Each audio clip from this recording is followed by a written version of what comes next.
Good morning. This is Mark Vruno with the Cannata Report. It's Friday, which means we're here with Frank. But before we start, I just want to remind everyone to please like, share, comment, subscribe. If you have a topic for future consideration, shoot us a comment and we'll definitely consider it. So good morning, Frank. I understand we're going to do a little people watching today. Well, it's yeah, I guess so. I guess that's a good way to list it. I mean, seeing as these names came out of the December-January report, which features the watch list, so I guess that gives us the introduction. Yeah, and I thought it would be fun just to not go through the whole list, which is available online and in print, as you know, but maybe just kind of take a look at a handful of people and talk about them, and we'll do it maybe in alphabetical order. But I thought the first person that we have on our kind of radar for this year is Doug Albregts over at Marco Technologies. Sure. Yeah, I mean, it makes sense. I have no problem going that way. I take the top five, Doug Albregts, Laura Blackmer, Jenny Chu, he's the new CEO at Caton, who I've met and spent some time with, Dan Doyle Jr. and Larry White are all familiar to us. On the Marco front, you recall a couple months ago, they announced that Doug was going to be stepping away from the CEO role. I think he's now the chairman, and they brought and they brought in Brian Wyatt to be their new CEO. But maybe let's just talk about kind of what Doug has done over there for the past, I don't know how many years it's been.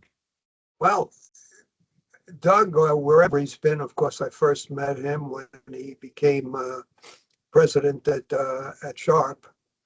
And Doug was responsible for bringing Laura Blackmer into the business. I mean, in our world. But that's what Doug was like. He was visionary. And a lot of things he tried to do, dealers will say, what the hell are you doing that for? That kind. And he was the advocate of forming an association with TD SYNNEX, or before it was TD SYNNEX. And it was a smart move, because today it's very clear that the burden of warehousing is very easy to unload. I mean, it's that simple. So, from my perspective, when you speak about a guy like Doug Albregts, you got to say, this is a visionary type guy. Because when he did this, dealers didn't like it, because the immediate reaction was, if we're going to have to go to a distributor to get product, they're taking away my share. They're taking it from me. I'm going to have a shorter window here to work with, which didn't turn out to be the case. But in other words, he paved the way. I think the challenges that Doug has faced working for a private equity firm have been pretty impressive. Private equity companies, all due respect, they're not the patient type. They're in it to buy it, clean it up, I guess is one way to use the term, and sell it for more than what they paid for it. That's the objective. But unfortunately, with the change in the environment, the profit, and again, I don't know this firsthand, so please know this is what I'm estimating and believing occurred. That's very important. And my evaluation of seeing what's going on is the profitability has gone down on copiers. I think that's clear. So I think for a private equity firm looking at this said, whoa, we're not going to be able to increase value of a company whose profitability is in decline unless we start focusing on something else within the company that brings a significant value to the potential buyer. That's what I think is going on. To that point, Frank, I think, you know, Doug has obviously set Marco on the right path. This new guy that they brought in, Brian Wyatt, seems to be more of an IT-centric guy. And that's obviously the direction for growth. Yeah, and I think if you look at the other private equity firms, I think that's the general trend. Bring in somebody from the IT side. Mhm. And, obviously that becomes the focus for them to increase the profitability of the business, which is not a bad thing. I mean, let's face it, it's a very important part of the business for dealers today. And to have major corporations investing in it, like private equity firms, to make them more efficient and productive, increases the values of those dealers who have been very active on the IT side. So, I mean, the long and the short of it, Doug is in a perfect position to help them in that area, and I think he'll continue to contribute as he's always done. You mentioned Laura Blackmer, which is a great segue because she won our Best Female Executive Award back in November, voted on by our dealers, who participated in the survey. I think it was the ninth consecutive year, or the ninth time she won that award, something like that. Crazy. Yes, maybe even more. It just seemed to me every year it's Laura. Yeah, it's a great credit to her, and I think what people have to understand is she's been very well thought of by dealers from two manufacturers, Sharp and now with Konica Minolta. So if you look at the voting, she gets as many votes from Sharp dealers as she does from Konica Minolta dealers.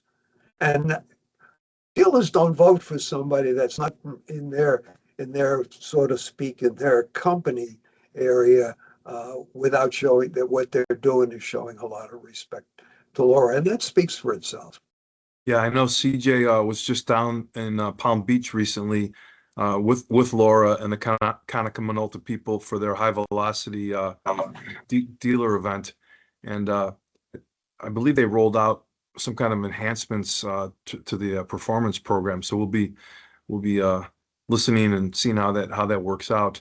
On the main, Konica Minolta has quietly done a lot of things differently, I might say, and it appears, and they've made some changes. But I think fundamentally, it's a company that we feel very strongly in saying they're going to be making some significant introductions within the next 2 years of new product that'll be absolutely amazing. And for us, what we've done, our research on textile printing, they're one of the premier companies in terms of research and having product. And they've been in the textile business already 11 years because they bought a Italian textile company 11 years ago. Mm-hmm. And the tie between the two of them is inkjet. To really broaden the sale of these print products for textile, it's got to be inkjet, and it's got to do a lot of different things that the regular inkjet toner that's used doesn't hold up. What's been developed by them and others like Kyocera does. And I think that's what has given us the impetus to say it's coming soon. They're not going to be making that kind of investment on development of something and saying it's not coming out of the market within the next couple of years. Yeah. We're talking about research that they just started talking about last year, which means they'd already been doing it for 2 years. And obviously, that's why, they're on our radar still in that context. It's going to be interesting to see the impact that has on the channel going forward here in the next few years. And I think with Laura, and then of course they hired Frank Mallozzi to kind of handle their what they call industrial production print. Mhm. You got two people that are extremely talented, experienced, and know what the hell they're talking about. Running with some interesting new products, and I think it's good things on the horizon for KM, and I think people like Laura, and then of course bringing in a guy like Frank Mallozzi, you got some heavy leaders who understand the business real well, and it serves dealers well if you get that kind of competency at that level.